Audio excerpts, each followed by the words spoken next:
Hi Pisces, this is Pisces Hub. Welcome to my channel. So for today's video, gagawa tayo ng monthly reading for Pisces para sa araw na ito. Okay, so alamin natin kung ano yung mga posibleng mangyari for Pisces for the month of June 2026. Okay, so alamin natin kung ano mga posibleng mangyari po gamit ang ating dalawang tarot cards natin dito for Pisces for this month. Okay, so pwede po to sa lahat. Obviously for Pisces or yung mga taong nagdi-deal kay Pisces na nanonood sa video na ito. Pwede din po ito sa inyo. Okay, pwedeng ito ay vice versa. Okay, so alamin natin kung mga posibleng mangyari. Shuffle muna natin ang ating mga tarot cards for the month of June. Okay, reminder lang po na ito ay general reading Pisces. So, pwede pong mag-resonate sa'yo, pwede pong hindi. And, welcome po ang lahat ng gender, babae, lalaki, LGBT, ay pwede po ito sa lahat po. Okay? Feminine or masculine, pwede po ito sa lahat. So, shuffle muna natin and alamin natin kung ano mga posibleng mangyari, mga gabay mensahe ng ating tarot card for Pisces for the month of June 2026. So, any messages po for Pisces for this month, for the month of June 2026? Ano po yung mga posibleng mangyari, mga gabay mensahe for Pisces sa araw na ito? Any messages po for Pisces sa araw na ito, mga gabay mensahe, mga posibleng mangyari for Pisces sa buwan ng Hunyo. May message po ba kayo for Pisces po? O yung mga taong nagdi-deal kay Pisces, there's a wealthy man. Pwedeng ikaw to Pisces or you're dealing with someone na wealthy man, masculine energy. O pwede ikaw si masculine energy or pwedeng ikaw ay magiging mayaman sa buwan na ito. Pwede merong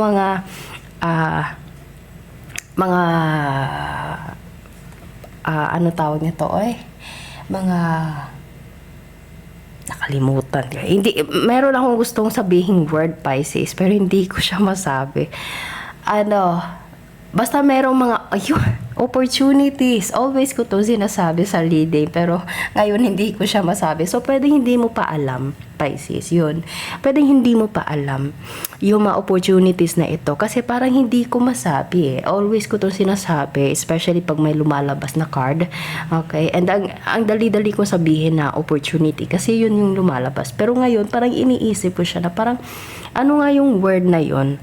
Okay, so ibig sabihin nun Pisces, it's either this month for you, there's a big opportunity for you na hindi mo pa nakikita. Okay, hindi pa nakalaan sa'yo pero hindi mo pa alam.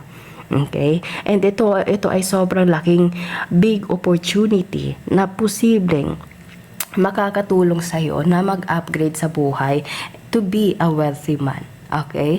Or there is someone na wealthy man na ito yung magbibigay ng great opportunity for you. Hindi mo pa alam. Kasi ngayon nga parang hindi ko siya immediately masabi. Okay? So, ibig sabihin, sa buwan na ito, merong malaking opportunity for you, Pisces. Okay? To be a wealthy man or from the wealthy man, Pisces. Okay? So, ano po? Yun, ang bilis. There's a bahay. So, posible merong connection sa bahay. Okay? Or bahay mo, bahay niya, bahay niyo. Pwede makakapagpatayo ka ng bahay, Pisces. Pwede there's a big possibility na merong malaking opportunity for you to have your own house. Yun. Pwedeng pangarap mo magkaroon ng sariling bahay, Pisces. So, ang ganda naman ng lumalabas na ito. Sobrang ganda. Ano pa? Any messages po for Pisces for this house and wealthy man for the month of June 2026? Ano pa po yung mga messages po for Pisces for the month of June? Mga gabay mensahe, mga posibleng mangyari for Pisces. There's a message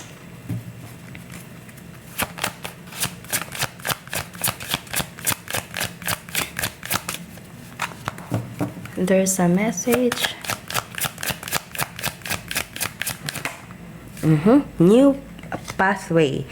Pathway lang yung nakalagay pero nasabi ko yung new. So, posibleng merong bagong landas na para sa'yo, Pisces. And pwedeng makakapag bigay ito na malaking opportunity for you. Okay? This is, pwedeng, yun nga, parang meron ka matatanggap na mensahe. And this message have a big opportunity for you. Pwedeng ito ay isi-send mismo sa bahay mo, or pwedeng itong message na ito ay galing sa wealthy man, mayamang tao, or posibleng itong taong to is pwedeng magbibigay siya ng regalo, and posibleng ito ay merong connection sa bahay. Okay? Or pwedeng meron kayong itatayong bahay, or pwedeng basta merong bahay, Pisces. Okay? And opportunity. So, posibleng pangarap mong magkaroon ng bahay, Pisces, and this month, June 2026, there's a big opportunity for you, and pwedeng ito ay konektado sa bahay. Okay? So, napaka-specific ng reading na ito for this month. Okay? Kung kitang-kita nyo, dire-diretso yung natin. So, kung ano yung lumalabas sa cards, yun yung nakikita nyo mismo, Pisces. Okay? So, meron pa po ba? Gamitin natin itong isang tarot card. This is the first ever tarot card na ginamit ko sa reading for our channel, Pisces Hub. Okay, so kahit medyo na siya, medyo luma na siya, pero patuloy ko pa rin ginagamit kasi ito dito tayo nagsimula. Itong tarot deck na ito, dito tayo nagsimula. Okay? And maraming bagay, maraming reading na binigay ng tarot card natin dito. Okay, so may message pa po ba for Pisces for the month of June? Mga gabay mensahe, mga posibleng mangyari for Pisces. There's a Ace of Cups, Pisces. Yun kitang-kita niyo yan. Yung message na ito, may kamay dito, Pisces. Wait, tingnan nyo. May kamay, and then may kamay. Okay? So, this message have a deep emotion, Pisces, and nakikita nyo yung cup kasi is all about emotion, pagmamahal, kasiyahan, nag-uumapaw, siksik, liglig, at nag-uumapaw na biyaya, Pisces. And napapansin nyo, meron tayo ditong dove. Okay, so ito ay nakalaan for you. And yung dove is meron siyang, anong tawag nga nito sa simbahan? Tapos, so this is given. This is like, this message is for you. It's destined for you, Pisces. Hindi ito masisend sa ibang address kasi para to sa iyo, Pisces. And this is a big opportunity. Nag-uumapaw pagkalagay ng dito from the dove, nag-uumapaw. So, ibig sabihin, yung cup mo, Pisces, is mag-uumapaw. Okay? Ibig sabihin ng pag-uumapaw is siksig, liglig, at nag-uumapaw na biyaya. Biyaya is opportunity, Pisces. Okay, so, ang ganda naman. Ace of Cups. Pwedeng ito ay makakatulong sa'yo for you to be a wealthy man and to have your own house. Or, this message with this type of emotion is coming from wealthy man, Pisces. So, may message pa po ba for Pisces sa araw nito? Mga gabay mensahe po for Pisces for the month of June 2026. Any messages po for Pisces for the month of June? There's a Knight of Swords. Mabilisan, Pisces. Biglaan, mabilisan. Okay. Yun nga, parang sinasabi ko kanina na parang merong big opportunity for you na hindi mo pa alam. Okay, hindi mo pa alam. Kaya lumabas itong Knight of Swords kasi there's a big opportunity for you na mabilis. Mabilis siyang dumating. Okay? And yun nga, parang hindi mo siya alam, Pisces. Or pwede meron ka ng alam pero hindi ka sure kung kailan darating. Pwede pong ganon. Okay? So, pwedeng ito ay merong connection sa love. Pwedeng ito ay merong connection sa opportunity. Yun nga, big opportunity, napakalaki. Yun yung unang-unang na konektado sa ating reading na ito. Pwedeng ito ay merong connection sa career. Pwedeng ito ay merong connection something na message na konektado sa isang tao, Pisces. Okay? So, pwede hindi mo to alam. Okay? And mabilis yung pagdating nito. Ano pa? Any messages po for Pisces sa araw na ito?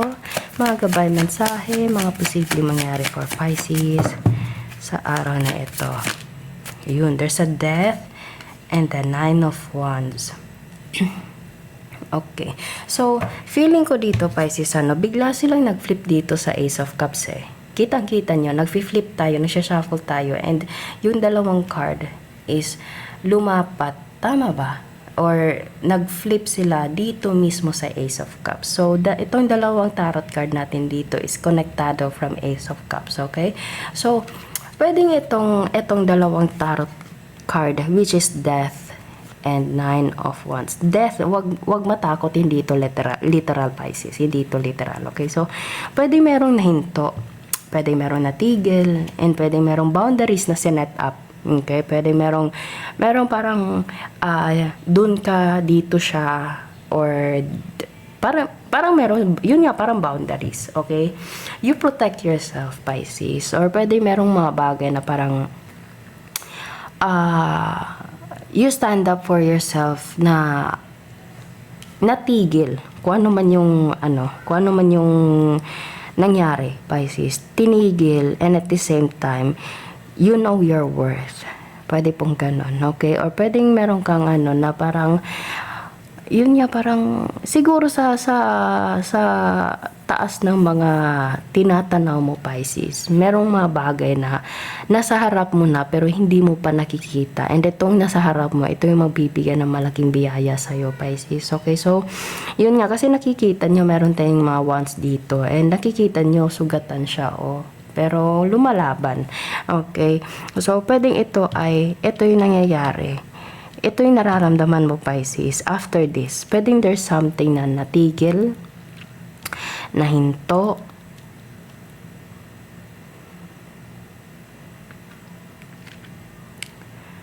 na yun nga, parang natigil, Pisces, okay?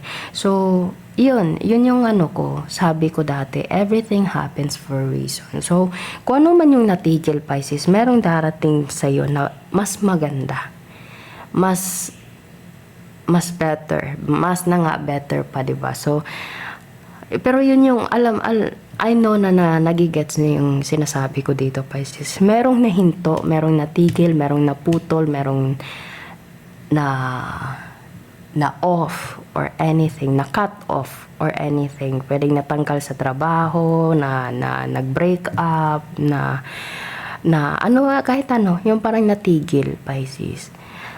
Pero dahil dun, parang mas meron kang tinutuon, and parang yung tuon mo, Pisces, is parang mas protective ka sa sarili mo. Pero yung dito, malayo yung tingin mo, Pisces. Hindi mo namamalaya na merong isa ditong napakalaki na nasa harap mo lang, hindi mo pa siya nakikita, pero darating for you. Okay, mas maganda, mas maayos, mas maliwanag, mas magaan, mas masaya, lahat, mas malaking opportunity for you, Pisces. Okay, feeling ko meron kang dito na parang meron kang nararamdaman sa kahit anong aspeto sa buhay, Pisces. Meron kang nararamdaman, pwedeng sa trabaho, pwedeng sa loob ng bahay nyo, pwedeng sa personal, like yung parang pang personal na bagay, pwedeng sa trabaho mismo, pwedeng sa love life, okay? To the point na parang ito yung energy mo, Pisces. Ito yung energy mo. And posibleng there's a big possibility na makakatanggap ka ng message. And yung message na ito is this one. Okay? Hindi mo siya nakikita. And bigla siyang darating for you. And pwedeng ito ay magbibigay for you a biggest opportunity to be a wealthy man. Or, pwedeng ito ay galing sa wealthy man, Pisces. And posibleng meron itong konektado sa bahay. Pwedeng darating siya sa bahay mo. Pwedeng magpapatayo ka ng bahay. Pwedeng magkakaroon ka na ng sarili mong bahay. Or pwedeng meron connection sa bahay. Basta bahay, Pisces. Okay? So, Ayun, napaka-klaro ng reading natin ngayon for the month of June 2026. Okay, so yun po ang ating reading for Pisces para sa buwan na ito for the month of June 2026. Naway nagustuhan nyo po, Pisces. Huwag nyo po sanang kalimutan na mag-like at mag-subscribe po sa ating channel and click the bell button para ma-notify po kayo sa next videos na i-upload natin. Okay, so thank you, Pisces, and God bless.